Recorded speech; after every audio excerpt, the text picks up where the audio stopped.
Gold trusted gold buyers మీరు తాకట్టు పెట్టిన బంగారాన్ని విడిపించి ఈ రోజు ఉన్న మార్కెట్ ధరకు కొనబడను. Just waiting. Waiting is over, matter of few hours. And what is your next one, sir, with Rajamouli garu?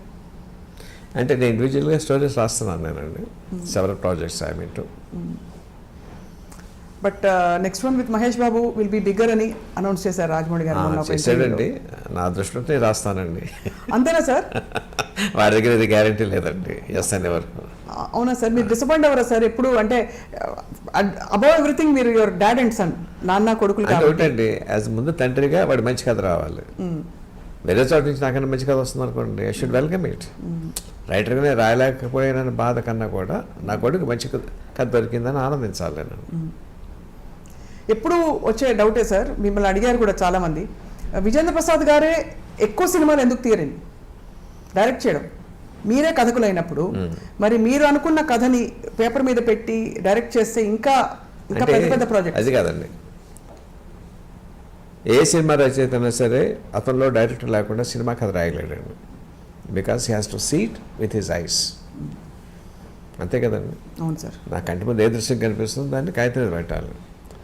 కానీ కంటి ముందు కనిపించే దృశ్యాన్ని తెరకెక్కించడం కోసం there are several departments you have to deal with. అన్నిటికన్నా ముఖ్యమైనది హ్యూమన్ రిలేషన్స్ అండి. అందరితోనూ చాలా బాగా మాట్లాడి వాటితో పని చేయించుకోవాలి. అవును అవును అవును, అది పెద్ద కళ అండి అది. అవును sir. I'm poor in that. అంటే మీరు పూర్ అని అనుకోగాను సార్, బట్ రాజమౌళి గారికి అది పర్టికులర్ ఇది అని వాడికి చాలా బాగా తెలుసు ఆ కళ.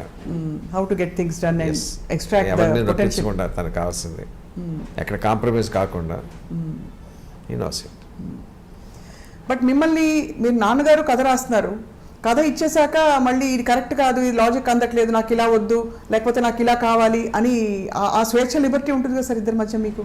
అది కాదండి, వాడి లక్ష్యం ఏంటంటే నేను ఏదైనా చెప్తే గౌరవంగా వింటాడండి, రెండుసార్లు చెప్తే వింటాడండి. Ultimately he takes his own decision. ఓహో, చెప్పే స్వాతంత్రం ఎప్పుడు ఉందండి, రిజెక్ట్ చేసే హక్కు వాడికి ఎప్పుడు ఉందండి. అండ్ ఈ కాంటెక్స్లో sir we must mention, Telugu cinema స్థాయిని ఎక్కడికో తీసుకెళ్ళిపోయిన ఏకైక దర్శకులు రాజమౌళి గారని ప్రపంచం అనుకుంటూ ఉంటే తండ్రిగా మీకు ఎంత గర్వం కదా సార్? ఎలా అనిపిస్తుంది sir?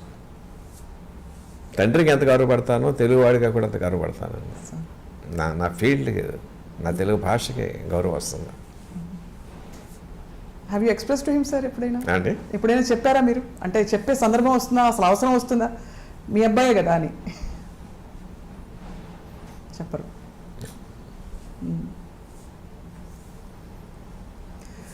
But we are all curious sir to see RRR అనే ఒక మ్యాగ్నమ్ ఓపస్. అసలు ఇట్ వోంట్ డిసప్పాయింట్ యూ, అంతవరకు చెప్తాను నేను.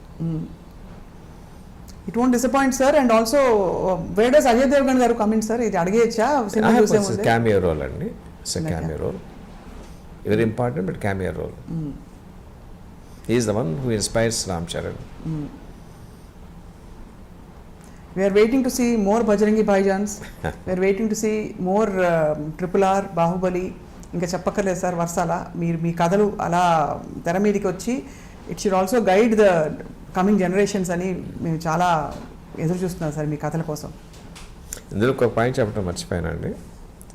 సినిమా అంతా అయిపోయిన తర్వాత RR కోసం కంపోజ్ చేశాడు కీరవాడిని, జనని పాట అండి. ఇంటికి వచ్చేసరికి రాయమౌళి గదిలోంచి వినిపిస్తుంది. ఏంట్రా పాట అన్నాను నేను. తీసుకొచ్చి ఇలాగ ఆన్ చేశాడండి. అన్కంట్రోలబుల్గా ఏడుపు వచ్చేసింది నాకండి. అన్కంట్రోలబుల్. ఏమి సందర్భం, పెద్దన్న రికార్డింగ్ కోసం కంపోజ్ చేశాడు కూడా చెప్పలేదు నాకు వాడండి. ఏంటి పాట వినిపిస్తుంది అన్నానంటే తీసుకొచ్చి ఆ ల్యాప్టాప్ ఓపెన్ చేశాడు. I was sobbing shamelessly. నాకు తెలియదండి ఎందుకంత ఇది వచ్చిందో. అంటే ఏంటంటే అది పేట్రియాటిజం అలాగా తీసుకొచ్చిందండి. I'm sure same emotion audience will feel in the theatre. That says a lot sir. మీరు అంతగా మీరు క్రియేట్ చేస్తుందే మీరు అంత మూవ్ అయిపోయారంటే I'm swear and it's truth. అసలు ఎందుకు చేసాడో నాకు చెప్పలేదు అన్నాడు. పాట విన్న తర్వాత చెప్పాడు, రికార్డింగ్ కోసం పెద్దని చేశాడండి. నా సినిమాలో అని కూడా నాకు తెలియదండి.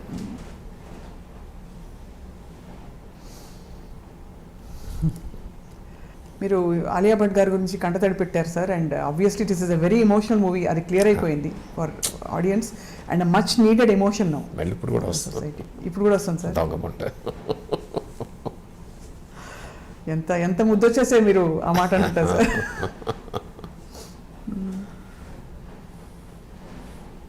సార్ మీరు దేశభక్తులు అనగానే మీకు గుర్తొచ్చే మొదటి 2 పేర్లు ఎవరు సార్? అంటే జనరల్గా మన దేశంలో దేశభక్తులు లేక అంటే మన హిస్టారికల్ టైంలోకి వెళ్తే ఛత్రపతి శివాజీ, రాణా ప్రతాప్, మహారాజా రంజిత్ సింగ్, ఝాన్సీ లక్ష్మీబాయి, ఎవరి పేరున్నా రోమాంచితం అవుతుంది. అవునా సార్? ఒకసారి అసలు అలా స్పందించగలగడమే గొప్ప ఇది సార్, మీకు అదృష్టం సార్. సో కీరవాణి గారి మ్యూజిక్ అయితే ఇంకా చెప్పక్కర్లేదు మనం. అల్టిమేట్. సార్ ఇప్పుడు ఆలియా భట్ గారు కాకుండా ఇతర పాత్రధారులు, అంటే ఇప్పుడు 2 హీరోలు, ఒక హీరోయిన్ గురించి బ్రిటిష్ లేడీ ఒక అమ్మాయి ఉందండి, మీరు ట్రైలర్ చూసారు కదా. అవును, తను she is also integral part of the story. And how did you pick characters తెల్లవాళ్ళ కోసం? అంటే బ్రిటిష్ కాలం నాటి అంటే వాడు రూల్ చేస్తున్నప్పుడు వాడు లేకుండా కథలో ఊహిస్తాం. లేదు అది కాదు sir. How did you pick అంటే ఆ నటులు ఎలా దొరికారని, అంటే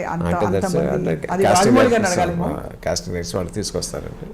ఆ అమ్మాయి కూడా చాలా బాగుందండి, చాలా హోమ్లీ అండ్ లవ్లీ.